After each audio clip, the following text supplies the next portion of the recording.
ज़माना हम जो हालात देख रहे हैं पूरी दुनिया में, आज जंगों के हालात जो पेश किए जा रहे हैं, लोग तो अब ये खबरें ऐसे सुन रहे हैं किसी के यहाँ बम गिरने की, मिसाइल गिरने की, तो ऐसा लग रहा है जैसे बच्चे पटाखे फोड़ रहे हैं। लोग यहाँ खबरें लेकर के मज़े ले लेते हैं, फिर फॉरवर्ड कर देते हैं। मौत इतनी आसान हो गई है कि अल्लाह के नबी सल्लल्लाहु अलैहि वसल्लम ने 1400 साल पहले ये इरशाद फरमाया था कि एक ज़माना आएगा कि हरज बढ़ जाएगा।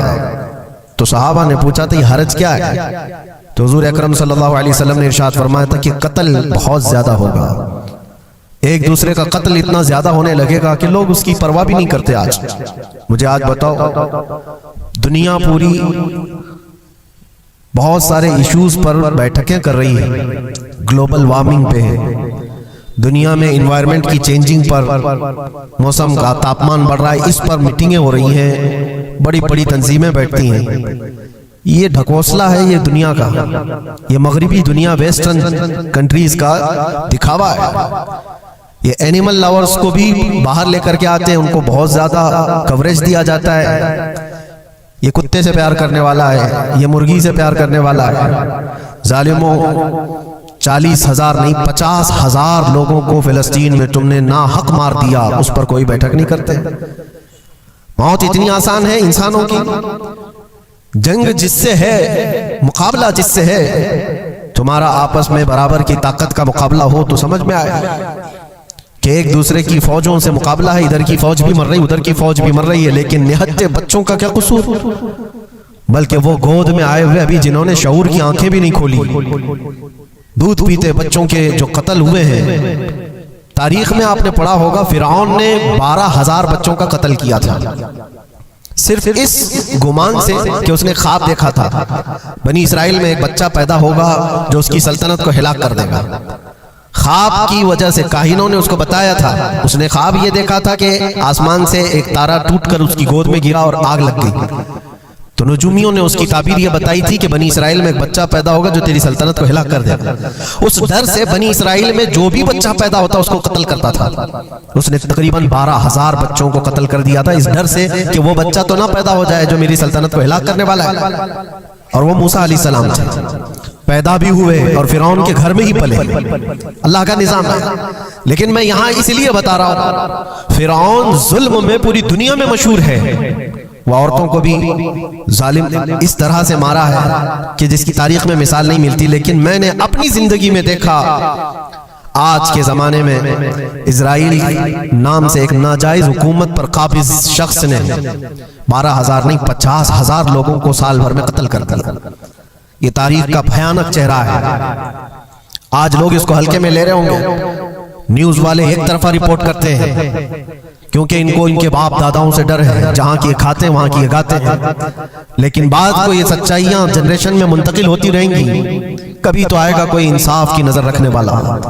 और इंसानियत का कत्ल कितना बड़ा कत्ल है, एक शहर के 50,000 लोगों को कत्ल कर देना, और ऐसे कि वहां की इमारतें पूरे राख के मलबे में चली गई। सदियां लग जाती एक शहर को बसने में, एक घर को बनाने में आदमी की अपनी जिंदगी गुजर जाती है। क्या क्या अरमानों से घर बनाते हैं, लेकिन एक पल में किसी का घर उजाड़ दिया, उसके सामने तड़पते हुए उसके बाप की लाश हो, माँ की लाश हो। वो तस्वीरें क्या आपने नहीं देखी कि एक बाप छोटी सी बेटी को लेकर के दौड़ रहा है तो उसका बेटा अलग पैर और हाथ जले हुए बम से तड़प रहा है। वो किसके दर्द को देखे? यहां तक कि मैंने देखा कि बेटी को बाप ये नसीहत कर रहा है, थोड़ा और सब्र कर ले बेटा, शहादत मिलने वाली है। कौन करता है मौत से पहले अपने बच्चे को इतनी तलकीन कर दे? हालात ऐसे। दूसरे ये कि वहां पर खाने पीने की ऐड कोई जा नहीं सकती, उस पर पाबंदी, दवाइयां ना जाए उस पर पाबंदी। दुनिया का कोई कानून इस चीज को जायज ठहराता है? मुझे बताओ, आतंकवाद का राग अलापने वाले इन बातों को क्या कहेंगे? इंसानियत अगर कहीं है तो उसका तस्वुर तो करो। किसी के फंडामेंटल राइट्स होते हैं, बेसिक राइट्स होते हैं, खाना पीना, ये उसका इंसानी हक है।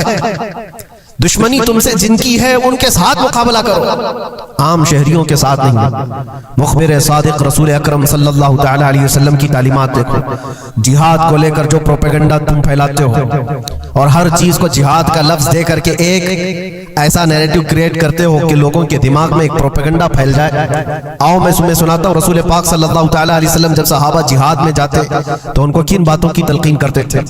सबसे पहले मुजाहिदीन सहाबा से कहते, जिस जगह तुम जा रहे हो मुकाबला तुम्हारा जिनके साथ है उन्हीं से मुकाबला करना। जो तुम्हारे खिलाफ तलवार उठाए उसके खिलाफ तुम तलवार उठाओ। और रास्तों पर बैठे हुए बूढ़ों को हाथ ना लगाना, किसी औरत के साथ छेड़छाड़ ना हो, हामला औरतें अगर कैद में आ जाएं तो उन्हें छोड़ देना। ये हुजूर पाक सल्लल्लाहु अलैहि वसल्लम की तालीमात है। हत्ता के रसूल करीम सल्लल्लाहु अलैहि वसल्लम ने फरमाया, जिस शहर में तुम्हारा गलबा हो जाए, तुम गालिब आ गए वहां की फौज पर, तो वहां के रहने वालों के बच्चों को ना जुल्म करना, उनको ना पकड़ना। फिर तालीमात में ये है, वो चाहे जिस मजहब के भी लोग हैं उनके माबदों को, उनकी इबादत गाहों को खत्म नहीं करना, उनकी इबादत गाहों को तोड़ फोड़ ना करना जिस शहर में तुम जा रहे हो। यहां तक कि हुजूर अकरम सल्लल्लाहु अलैहि वसल्लम की तालीमात तो देखो, हुजूर ये तक फरमाते थे मुजाहिदीन सहाबा को कि जिस शहर में तुम जा रहे हो वहां के दरख्तों के पत्ते भी ना उखाड़ना, दरख्तों को भी ना नुकसान पहुंचाना। जंगी तालीमात को आज कोई नजर में नहीं रखता है। दुनिया कहती है कि जंग के दौरान भी कुछ उसूल होते हैं, लेकिन कोई उसूल नहीं। हमने देखा है जिसकी ताकत है उसका बोलबाला है। ये दुनिया उनके खिलाफ कभी कोई बात नहीं करती।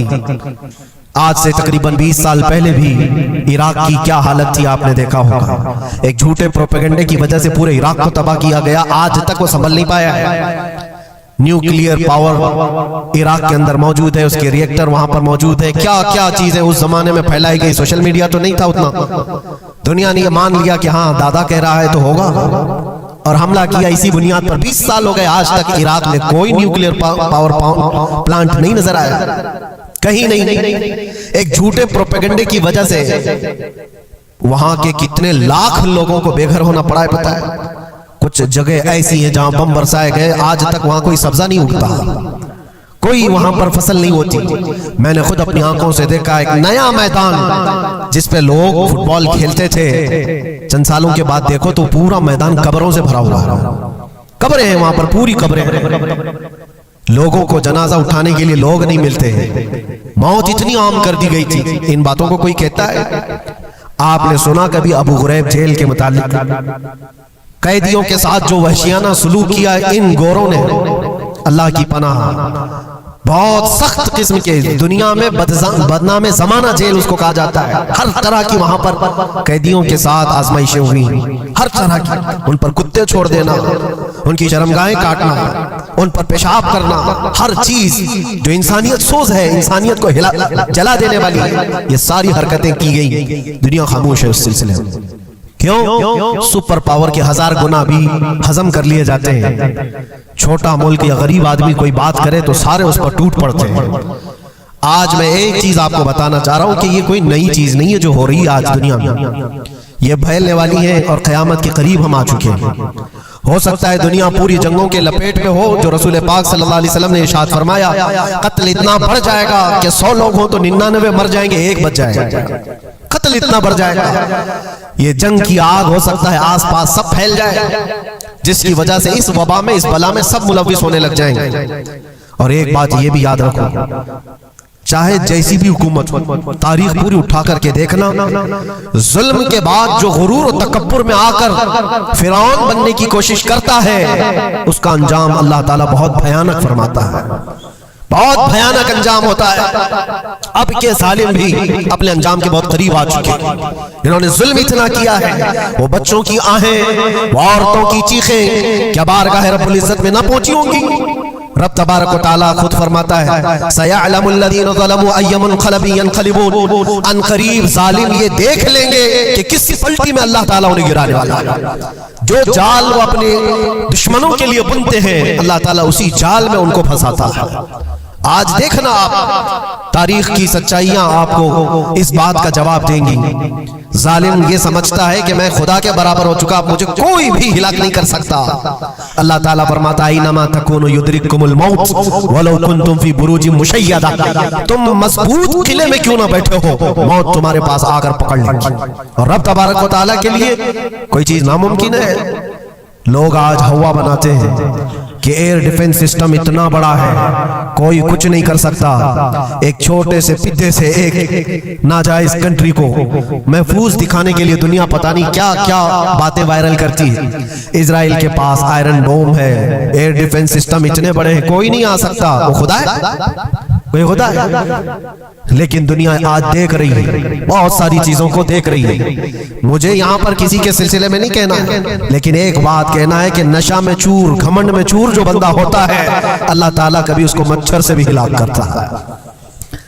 बहुत बड़ी ताकत का इससे मुकाबला होना जरूरी नहीं। तुम्हारे पास होगा बहुत बड़ा सिस्टम, लेकिन रब तबारक व तआला जब इंतकाम ले ले तो फिर तुम्हारे लिए बहुत बड़ी ताकतों की जरूरत नहीं। आप हमें तारीख बताओ। इराक में नमरूद एक जमाने में इस तरह की हरकत किया था कि उसने बहुत बड़ी इमारत बनाई थी, और उसके मुताबिक बात ये थी कि वो 1000 लोगों से तन्हा लड़ सकता था, इतनी उसकी ताकत थी। शेर से खुद मुकाबला करता था, कभी डरता नहीं था। नमरूद की ताकत मशहूर थी उस जमाने में, और सारे लोग उसकी ताकत का लोहा मानते थे, हत्ता कि वो कभी अपनी जिंदगी में बीमार नहीं हुआ था। आदमी जब बीमार नहीं होता तो उसका गुरूर बढ़ जाता है, सोचता है मुझे कुछ हो नहीं सकता। नमरूद ने उसके बाद ये देखा सारी दुनिया मेरे कब्जे में है, ताकत और दौलत के जखीरे सब उसके पास थे, लेकिन एक चीज नहीं थी, मौत। मौत पर कंट्रोल। इसको कैसे किया जाए कंट्रोल? यानी मरने से बच तो नहीं पाएगा, ये कंट्रोलिंग पावर भी हमारे पास होना चाहिए। उसने एक बहुत बड़ी इमारत बनाई, कहा कि खुदा आसमानों में होता है, हम इतनी बड़ी इमारत बनाएंगे कि उन इमारतों पर चढ़कर खुदा को ललकारेंगे। आजा मैं मुकाबला करता हूँ, और मुकाबला करके मैं खुदा को गिरा दूंगा किसी भी तरह से। अगर मुझसे ना हो सके तो पूरी फौज को तैयार करूंगा। खुदा से लड़ाई लड़ करके एक बार वो मौत और हयात का पावर अपने हाथ में ले लेंगे, फिर हमको जब तक चाहे जीना है। कहाँ की खाम ख्याली। लेकिन उसने बनाया, पूरी दुनिया भर से लोगों को जमा किया, सबकी जुबान एक बनाया, सबकी करेंसी एक बनाया, सारी उस पूरी दुनिया के लोग उसकी फौज, सबको ये बावर कराना शुरू किया कि हमारी लड़ाई है दुनिया से नहीं, हमारी लड़ाई क्रिएटर से, खालिक से। हम उससे पावर छीन लेंगे एक बार, और फिर अपने हाथ में मौत और हयात का कंट्रोल रखेंगे। जिसको जितनी लंबी उम्र चाहिए मैं दूंगा, जिसको जब तक जीना है मैं दूंगा, अजल से लेकर अबद तक। ये सारे ख्यालात उसके थे, और उसने जमा किया, इमारत भी बनाया, फौज भी तैयार किया। क्या रब तबारक व तआला ये नहीं देख रहा था उसकी तैयारी, उसका जमा करना, उसकी इमारत बनाना? बहुत दिनों तक ये सब काम चलता रहा। रब तबारक व तआला किसी से गाफिल नहीं, दिलों में गुजरने वाले हालात से भी बेखबर नहीं, लेकिन बंदे को रब तबारक व तआला ढील देता है। कुरान में रब तआला फरमाता है वला यहसबन्नल्लज़ीना कफरू अन्नमा नुमली लहुम खैरुल लिअन्फुसिहिम इन्नमा नुमली लहुम लियज़दादू इस्मा। काफिर जो उनको ढील मिली है ये न समझें कि हमने जो उनको छोड़ रखा है उनके लिए बेहतर है, बल्कि इसलिए हम छोड़ रखे कि वो और ज्यादा करें, और ज्यादा करें। लियज़दादू इस्मा वलहुम अज़ाबुम मुहीन, फिर हम जिल्लत वाला अज़ाब उन्हें देने वाले हैं। ये मत समझ लो कि रब तबारक व तआला इन सब चीजों से बेखबर है। नमरूद इतना सब करता रहा, अल्लाह ने उसको छोड़ रखा, बना लिया, लंबी इमारत बना, फौज भी बना ली, सारी चीजें बना लिया। मुकाबले के लिए उसने दिन भी तय कर लिया। उसके बाद उसको खुदा से लड़ाई लड़नी थी, कहां खुदा तक पहुंचने की बात। लेकिन बंदा जब गुरूर और तकब्बुर में आता है तो वहां तक भी सोचता है, उसे मौत पर कंट्रोल हासिल करना था, बस ये एक चीज थी। फिर जब वो दिन आया, किताबों में मिलता है अल्लाह तबारक व तआला ने फरिश्ते उसकी जो तादाद है उसका किसी को इल्म नहीं। बारिश के जितने कतरात गिरते हैं ना, एक एक फरिश्ता बूंद लाकर रखता है। अब आप अंदाजा कर सकते हैं फरिश्तों की तादाद कितनी हो सकती है। उसमें जो बड़े फरिश्ते हैं वो जिब्राइल, मीकाईल, इसराफील और इज़राइल अलैहिमुस्सलाम, जो सरदार मलाइका हैं, फरिश्ते हैं, उनके अपने अपने काम हैं, बहुत पावरफुल फरिश्ते हैं। इनकी बात नहीं कर रहा, किसी एक आम फरिश्ते को रब तबारक व तआला ने बुलाया और फरमाया जाओ जमीन पर, हमारे एक बंदे ने हमसे लड़ाई का इरादा कर लिया है, उसकी ताकत और कुव्वत और उसकी जमाशुदा सारी चीजों को देख करके आओ। वो फरिश्ता जमीन पर आया, जिस जगह पर उसने ये सब जमा किया था, फरिश्ता उतरकर सिर्फ अपने पैर हिलाया था, पूरी इमारत भस्म हो गई। कुछ नहीं किया था, उसकी बनाई हुई इमारत भस्म हो गई। जितनी फौज जमा किया था सब कीड़े मकोड़ों की तरह मर गए और सबकी जुबानें मुख्तलिफ हो गई, कोई एक दूसरे को पहचान नहीं पा रहा। ये मिनटों की भी बात नहीं थी, सेकंडों की बात थी। फरिश्ता वापस चला गया, नमरूद का जवाल हो गया, खत्म हो गया। ये तारीख की एक बात है और ये रिवायत हम अपनी किताबों में नहीं रखते, ये रिवायत यहूदियों की किताबों से ही है।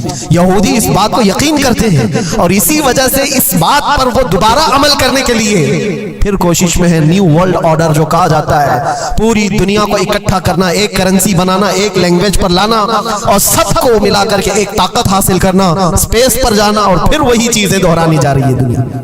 वही चीज एक दोबारा बार ट्राई करना है, जिसके लिए आपको पता है ये छोटी सी कौम पूरी दुनिया पर कंट्रोल हासिल करने के कैसे कैसे ख्वाब देखती है।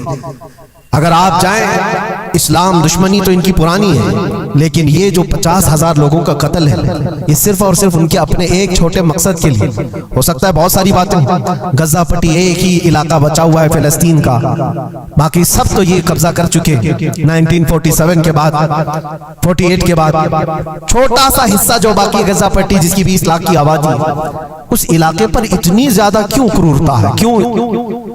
बाकी सब जगह पर और भी दीगर जगह पर, यरूशलेम में, वेस्ट बैंक में, कई जगहों पर मुसलमान आबाद हैं।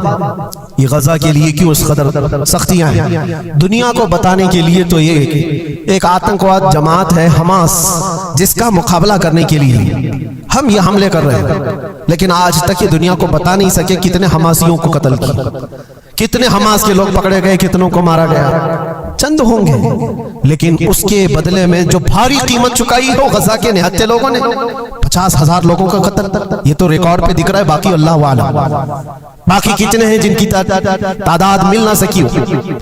बाज़ दानिश्वरों ने यह भी बताया उसको सिर्फ और सिर्फ एक कैनल बनाना है जो दुनिया की ट्रेडिंग पर कब्जा हासिल करने के लिए।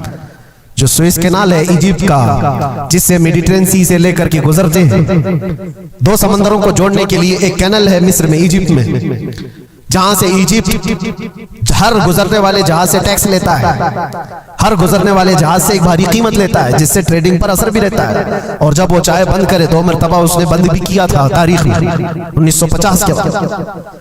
और ये ख्वाब देखता है इजराइल कि हम अपनी ही जगह से एक कैनल बना ले, तकरीबन 300 किलोमीटर, जिसके लिए उसको गजा हासिल करना बहुत जरूरी है। ये बाज लोगों की अपनी तहकीक है। तो क्या कोई अपने मफाद का हासिल करने के लिए 50,000 लोगों का कत्ल कर सकता है? दुनिया को यह भयानक चेहरा भी तो मालूम होना चाहिए। अगर उनको कोई रास्ता बनाना है तो उसके लिए इंसानियत का कत्ल करना। मैं आपको एक बात अर्ज किए देता हूँ, कुरान पाक ने जो फरमाया वो हक है, 100% हक है। अल्लाह ने फरमाया, मैंने खुतबे के बाद जो आयत पढ़ी, वदुरिबत अलैहिमुल ज़िल्लतु वल मस्कनत, अल्लाह फरमाता है उन पर जिल्लत और गुर्बत लिख दी गई है। किस पर? यहूदियों के मुताबिक। वबाउ बिग़ज़बिन मिन अल्लाह, और अल्लाह के गज़ब में रहेंगे वो हमेशा। आप सूरह फातिहा में पढ़ते हैं ना, गैरिल मग़दूबि अलैहिम वलद्दालिन। मग़दूब का मतलब क्या है? जिन पर अल्लाह का गज़ब हुआ, और वो यहूद कौम है। कुरान पाक की मैं आपको बात बता रहा हूं। और अल्लाह ताला फरमाता है, वजह क्या है? ज़ालिका बिअन्नहुम कानू यकफुरून बिआयातिल्लाह, वो इसलिए कि अल्लाह की निशानियों को ठुकराते हैं। व यक़्तुलून अन्नबिय्यीन बिग़ैरि हक़, और अल्लाह के नबियों को नाहक कत्ल करते हैं। अब दुनिया को यह अफसोस हो रहा होगा, जैसे मैंने अभी बताया 50,000 लोगों का कत्ल वहां कर दिया, ईरान में घुस गया, शाम में घुस गया, लेबनान में घुस गया, हर जगह मार मार मार और लोगों का कत्ल। मेरे अजीजों, ये तो आम लोगों का कत्ल है, और कुरान ये कहता है ये वो कौम है जो अल्लाह के नबियों को कत्ल करती थी। और तारीख में है तकरीबन 10,000 नबियों को इन्होंने कत्ल किया है। 10,000 नबियों को इन्होंने कत्ल किया है, सिर्फ अपनी मनमानी बात न पाए जाने की वजह से। हजरत ज़करिया अलैहिस्सलाम की बात मालूम है? ये तो बैतुल मुक़द्दस के मुतवल्ली थे।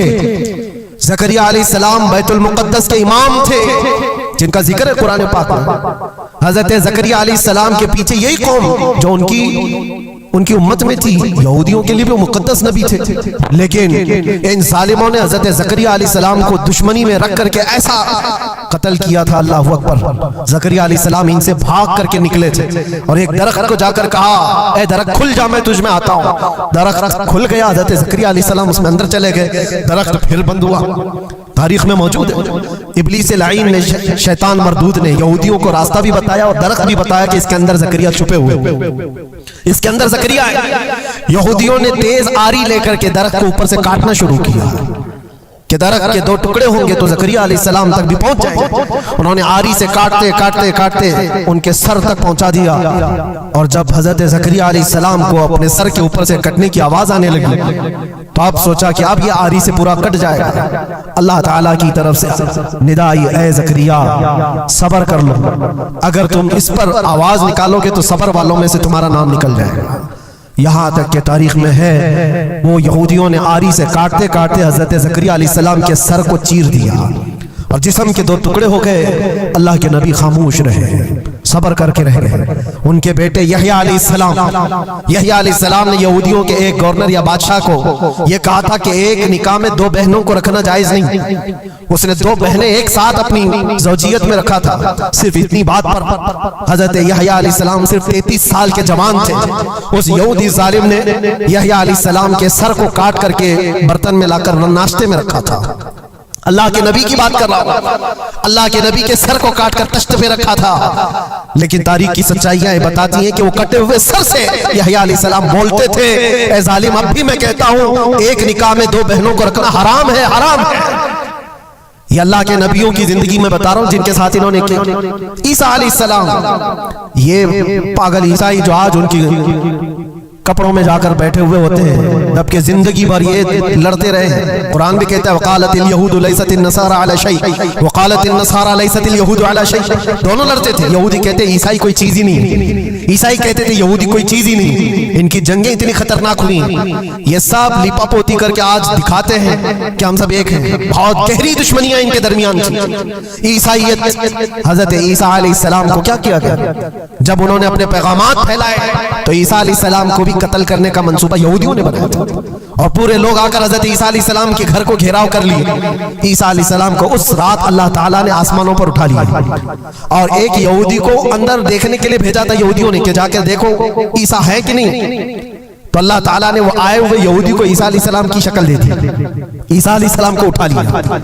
यहूदी जो बाहर खड़े मुंतजिर थे, हमारा आदमी अंदर गया है देखने के लिए, मारने के लिए, कत्ल करने के लिए, अभी तक आया नहीं। तो सबके सब अंदर घुस गए, देखा वो आदमी बैठा हुआ है, उसी को पकड़कर लाकर सूली पर चढ़ा दिया ईसा समझ करके।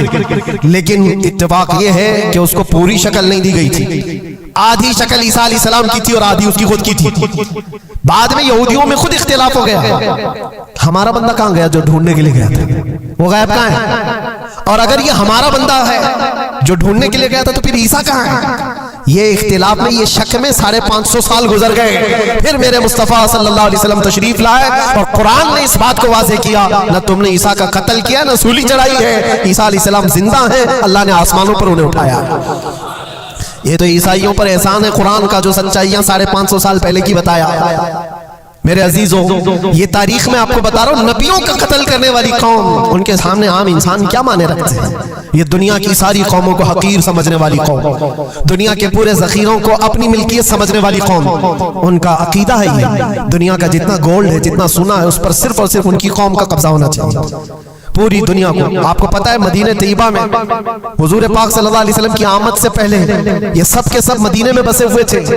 550 साल से इंतजार कर रहे थे हुजूर के आने का। दूसरी कौमों को डराते थे, क्यों?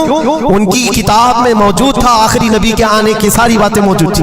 आखिरी नबी आएंगे, उनके मानने वालों का गलबा होगा, वो अपने नूर नबुव्वत से लोगों के दिलों को पाक करेंगे। उनकी शक्ल भी बताई गई थी तौरात में, उनके आने की जगह भी बताई गई थी। पूरे हिजाज में खजूरों का झुंड एक इलाका होगा जहां ये नबी आएंगे और वो मदीने के अलावा कोई जगह ही नहीं थी।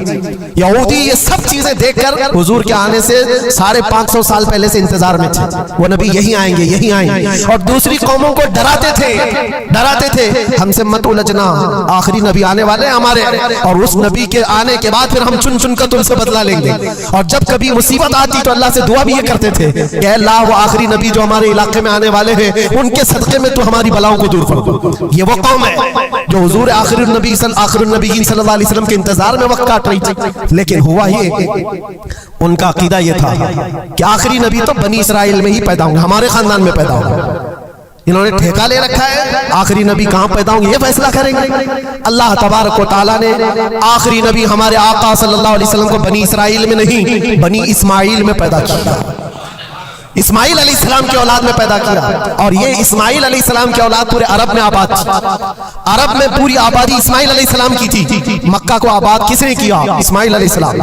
इस्माइल अलैहिस्सलाम की औलाद पूरे मक्का में आसपास सब इलाकों में आबाद, सारी जितने भी नस्ब है वो इस्माइल अलैहिस्सलाम तक पहुंचते हैं, अरब वालों की। और ये यहूदी बनी इसराइल है, यानी याकूब अलैहिस्सलाम की औलाद में। और ये दूसरों को हकीर जानते थे। जब तक ये लोग अरब में थे, मदीने में थे, इन्होंने हर एक को हकारत से देखा। अरबों से इनके ताल्लुकात ऐसे नहीं थे, आम लोगों से कहते हमारे से बात करने के काबिल नहीं है, सबको उम्मी कहते थे, अनपढ़, जाहिल, ऐसे अल्फाज से अरबों को पुकारते। अरबों से अगर इनके ताल्लुकात होते भी तो बड़े बड़े टॉप लीडर जो होते थे अरबों के, बस उनसे ताल्लुकात थे। आम लोगों को गिनते ही नहीं, कचरा कहते थे। बनी इस्माइल को जब ये कचरा कहते थे, और बनी इस्माइल में जब आखिरी नबी पैदा हो गए तब क्या कहने लगे पता है? कहते नहीं, ये गलत हो गया। आखिरी नबी तो बनी इसराइल में पैदा होने वाले थे, ये जिब्राइल ने शरारत किया और बनी इस्माइल में जाकर के नबूवत होती। कुछ तो ये कहने लगे, कुछ तो कहने लगे वो है ही नहीं आखिरी नबी। लेकिन कैसे इनकार करते? कुरान कहता है यारिफूनहु कमा यारिफून अबनाअहुम। उस रसूल को वो ऐसे पहचानते थे कि अपने बेटों को भी नहीं पहचानते। उनके बेटों के सही होने पर भी उनको इतना यकीन नहीं था कि हमारा ही बेटा है या नहीं, लेकिन हुजूर को देख करके ये यकीन था कि आखिरी रसूल ही, आखिरी रसूल होने की सारी निशानियां उन्होंने जो पढ़ी थी वो सब हुजूर के पास मौजूद थी। इसीलिए तो मेरे अजीजों, जो सहाबा यहूदियत से इस्लाम में आए उन्होंने सब निशानियां देखी। हजरत सलमान फारसी की बात बता रहा हूं, वो ईसाइयत में थे, सालों उन्होंने ईसाइयत में गुजारे और उन्होंने भी यही सब बातें सुनी थी। यसरब एक इलाका है हिजाज में, खजूरों के बागात का झुंड है, वहां पर आखिरी नबी वहीं आने वाले हैं। तो ये कहां से आए थे? सलमान फारसी इराक से आए थे, मदीने में आकर गुलाम बन गए, एक खजूरों के बाग में काम करते थे बरसों तक। फिर वो वक्त आ गया जब हुजूर पाक सल्लल्लाहु तआला अलैहि वसल्लम मक्का से हिजरत करके मदीने आए थे। मस्जिद कुबा जहां है वहां 14 दिन तक हुजूर क़याम किए हुए थे। तो वो बागीचे का जो मालिक है, सलमान फारसी का जो मालिक था, उसका भतीजा आकर के खबर देता है, चाचा सुना एक नई खबर, यसरब में एक शख्स आया है मक्का से, हसीन चेहरा है, गुलाबी रंगत है, बोलता है तो लोग सब उसकी तरफ देखते हैं और वो कहता है कि मैं अल्लाह का आखिरी रसूल हूं। यहूदी का भतीजा अपने चाचा को खबर दे रहा है। सलमान फारसी खजूर के दरख्त के ऊपर बैठे खजूर काट रहे थे या साफ कर रहे थे। ये खबर सुने कि वहां से छलांग लगाकर नीचे आ गया, जिसके इंतजार में तो सालों गुजार दिया था। क्या कहा तुमने? मालिक ने एक थप्पड़ रसीद किया और कहा तू गुलाम है, आकाओं की बात में दखल अंदाजी मत कर, जा तू अपना काम कर। लेकिन उनकी बेचैनी थी कि वो अगर आखिरी रसूल आ चुके तो मेरी जिंदगी का तो मकसद यही है। फिर उन्होंने वक्त निकाला दिन का और हुजूर पाक सल्लल्लाहु अलैहि वसल्लम के पास पहुंच गए। जब रसूल करीम सल्लल्लाहु तआला अलैहि वसल्लम सहाबा के साथ मौजूद थे, देखें अलामतें जो इन्होंने पढ़ी थी अपनी किताबों में, वो सब जांचना भी चाहते थे। खजूरें लेकर के गए और कहा या रसूल अल्लाह ये कबूल कीजिए, ये सदका है। हुजूर ने लिया और सबको बांट दिया, उसमें से कुछ भी नहीं खाया, क्योंकि सलमान फारसी ने पढ़ा था कि आखिरी रसूल सदका नहीं खाएंगे। एक निशानी देख ली उन्होंने। दूसरे दिन आए, फिर मौका निकाला और खजूरें ली और आए। हुजूर से आकर के कहा कि ये लीजिए, कबूल कीजिए, ये हदिया है। हुजूर ने खुद भी खाया और सबको तकसीम किया। कहा ये किताब में मौजूद है, वो आखिरी रसूल हदिये को इनकार नहीं करेंगे, ताइफ कबूल करेंगे। तो अलामतें देखी। फिर एक दिन, तीसरा दिन था, रसूल पाक सल्लल्लाहु अलैहि वसल्लम एक जनाजे में थे। तहबंद थी हुजूर की, चादर थी जिस्म के ऊपर। सलमान फारसी एक और निशानी देखने के लिए आए हुए थे जो किताबों में पड़ी थी। कभी हुजूर के दाएं आते, कभी बाएं आते, कभी आगे कभी पीछे, पूछने की या कुछ बात करने की कोशिश कर रहे थे। हुजूर सल्लल्लाहु अलैहि वसल्लम ने उनको देख लिया और कहा सलमान आ जाओ इधर। इधर बुलाया, अपनी चादर हटाई और कहा ये मोहरे नबूवत देखने के लिए आए थे। जो हुजूर सल्लल्लाहु अलैहि वसल्लम के कंधों के बीच में एक ऐसा सफेद निशान था जिसको मोहरे नबूवत कहा जाता है, वो सूरज से ज्यादा चमकता था। दोनों कंधों के बीच, और हजरत सलमान फारसी वो देखने के लिए आए थे और हुजूर ने उनके पूछने से पहले चादर हटाई और कहा यही देखने आए थे। सलमान फारसी ने कहा मैं तो एक चीज देखने आया था, आपने दो चीज बता दी। क्या चीज? मैं तो मोहरे नबूवत देखने आया था, आपने दिखा भी दिया और मेरे दिल की बात की खबर भी आपने बताई है। नबी को इल्म गैब भी होता है। और सलमान फारसी ने कलमा तैयबा पढ़ लिया। उसी सलमान फारसी को आजाद कराने के लिए मेरे आका सल्लल्लाहु अलैहि वसल्लम ने सहाबा के साथ मिलकर के 500 खजूर के दरख्त लगाए थे और एक बागीचा दे करके उस यहूदी से आजाद करवाया था। ये अल्लाह के नबी सल्लल्लाहु अलैहि वसल्लम के पास वो सहाबा जो आए थे यहूदियत से या ईसाईयत से, वो जानते थे हुजूर को, लेकिन ये इतनी खतरनाक कौम है जिनको अल्लाह ताला ने दिलों पर मोहर लगाया। ये यहूदी जो ईमान नहीं लाए और ये क़यामत तक इसी तरह गज़ब में रहने वाले हैं। आज इनका उभार अगर आप देख रहे हो तो शायद तारीख पता नहीं होगी कि कितनी जिल्लत की जिंदगी भी गुजारी, किस तरह भीख मांगे। आज या अपनी तारीख को कहीं पर भी सोशल मीडिया में गर्दिश करते हुए नहीं देख सकते, पाबंदी है पूरी दुनिया में। हिटलर के कत्ले आम के बारे में नहीं बोल सकता कोई, यहूदियों को इतना मारा था उतना मारा था, नहीं, दुनिया में ये बोलने पर पाबंदी है। इनके किसी भी पुरानी तस्वीरें दिखाने पर पाबंदी है। आज खुद अपने मुल्क में होने वाले हमलों की तस्वीर ना दिखाई जाए, इस पर पाबंदी है। ये तो तुम कब तक ऐब छुपाते रहोगे? जहां सड़न होती है बदबू आ ही जाएगी। और अन करीब मेरे अजीजों, कुरान की वो बात याद रखो, अल्लाह ने फरमाया सयअलमुल लज़ीना ज़लमू अय्य मुनक़लिबिन यनक़लिबून, अन करीब जालिम ये देख लेगा कि अल्लाह उसको किस खाई में गिराने वाला है। क्या अब रहा बहुत सारे मंसूबे बनाकर काबा ढाने नहीं आया था? अल्लाह ने अबाबील चिड़ियों से उसको हिलाक किया था, फिरौन को पानी से गरक कर दिया था, नमरूद को मच्छर से हिलाक कर दिया था। बड़े बड़े तूफानी ताकतों के बादशाह दुनिया में आए, लेकिन अल्लाह ने उनको बहुत छोटी ताकतों से हिलाक किया। लोग आज ये मुकाबला कंपैरिजन करते हुए बैठे रहते हैं। एक तरफ ईरान है, एक तरफ गजा है, एक तरफ सुपर पावर हुकूमतें हैं। ये सारे कंपैरिजन दुनिया के हो सकते हैं, लेकिन रब तबारक व तआला की बादशाहत और उसकी सल्तनत जब इंतकाम पर आ जाए तो फिर मेरे अजीजों किसी मुल्क की भी जरूरत नहीं, सिर्फ हवाओं से मौला ताला ताकतों को खत्म फरमा देता। दुनिया में फैले हुए एक कोरोना को तुम काबू में नहीं कर पा रहे थे। एक छोटा सा कीड़ा होगा, एक बैक्टीरिया होगा जिसको कंट्रोल में ना ला सके और करोड़ों मौतें हो गई। कौन था ये? मौतों पर कंट्रोल तुम्हारे पास क्यों नहीं आया? सुपर पावर ताकतें बेबस नहीं थी 2 साल पहले? नहीं देखा आपने? और रब तबारक व तआला जब चाहे तो ये पकड़ जालिमों के साथ फरमाएगा। आज के दौर में दुआएं भी ये करो और अंजाम का इंतजार भी करो। ये तुम्हारा भी इम्तिहान है मेरे अजीजों। जो आग पड़ोस में लगी है उसकी चिंगारियां तुम्हारे घर को भी जला सकती है। अपने बुरे आमाल से तौबा करो, अल्लाह के गजब से डरो कि उसकी पकड़ ना आए। अल्लाह तबारक व तआला कहने सुनने से ज्यादा अमल की तौफीक अता फरमाए।